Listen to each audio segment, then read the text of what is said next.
Welcome to This Week in Our Collective Heads, and welcome to the Gold+ Roundup, the monthly show where we review every Games with Gold and PlayStation Plus game that came out for the month. We want to tell you what's worth your time so you don't waste it, because time is money. Starting out with Back to the Future, the TellTale series, or TellTale game, I should say. There's only one of them, unfortunately. It's the episodic season thing that TellTale does. Very great game. One of my favorite TellTale ones, though this is one of the earlier ones. Back to the Future really lends itself to this type of game. You play as Marty, and you're trying to save Doc through all kinds of time travel adventure. One of the interesting things about this game is the different clues and trying to solve different things. This is more of the TellTale point-and-click adventure style. If you don't like that, you may not like this game. I really enjoyed it though. I liked being able to have Marty figure out different things and try to distract Biff, and it was really fun. Up next we have Kung Fu Panda, Legendary Legends. Really not really that great. The gameplay is similar to Smash Brothers without the depth. Characters are mostly the same except for some special moves. It feels like a crossover between PlayStation Battle Royale and Smash Brothers, which really isn't a good combination. I would skip this one unless you have children who really love Kung Fu Panda, honestly.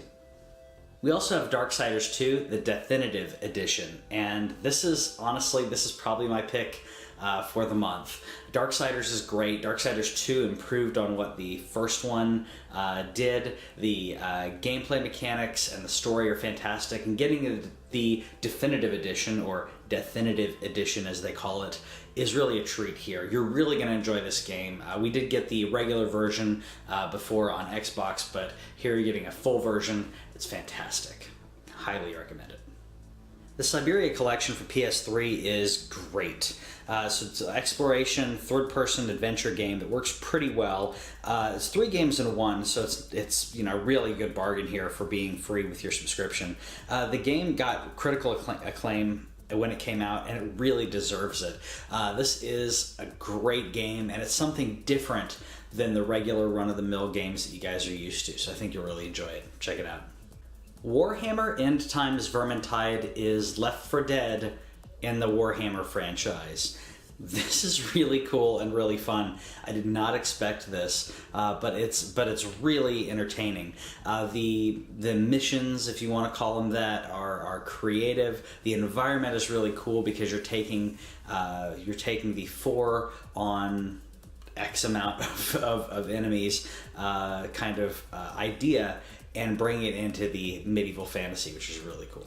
The gothic setting in this is really amazing as well, and I think it reminded me of Bloodborne as well. I don't know, the darkness and everything, I just eat it up. Then we have Xblaze, Lost Memories for PS3. If you're a fan of Xblaze games, maybe you know more about the characters, but we frankly felt kind of lost in this. I feel like there was something underneath the surface that really didn't get into, the game didn't really get into, and it didn't dig deep enough. It's a novel game, but for people who aren't fans of the series, they're probably not going to really enjoy this or really get everything out of it. Let me know if you disagree though. Up next is Marlo Briggs, and I am very excited to share with you this game because this is like modern day God of War. It's the hack and slash, third-person, quasi-isometric run around, killing random things and fighting gods and getting some type of god power. The story is ridiculous and over the top, but it's exactly what you want for this type of game, and I highly recommend this if you like the God of War games. To me, it's just under Dante's Inferno when it comes to the God of War clones. I had fun with it. It's a really interesting environment. It's not the best story and the best mechanics, but I had fun. Forma 8 for the PS Vita on PS4 for cross-buy.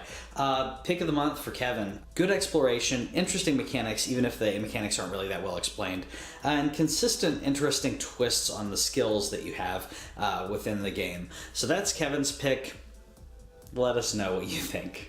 Then we have Child of Eden for the Kinect, and I played this one quite a while back. It's fun.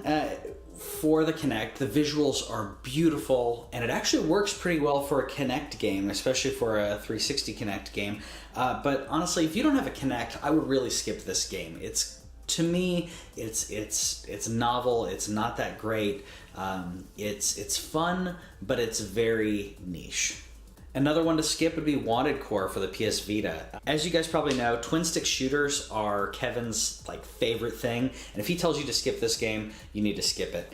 You're consistently encouraged to use less powerful skills because it gets you better money at the end of the mission, but it makes it playing on harder modes and harder levels harder because you're forced to use ones that are more efficient when it comes to making money. It's stupid. So that's all the games with Gold and PlayStation Plus games for the month of December. Let us know in the comments what some of your favorites are. Let us know if we got any of these wrong, and if you think we need another shot at one. We'll see you guys later. Thanks for watching This Week in Our Collective Heads.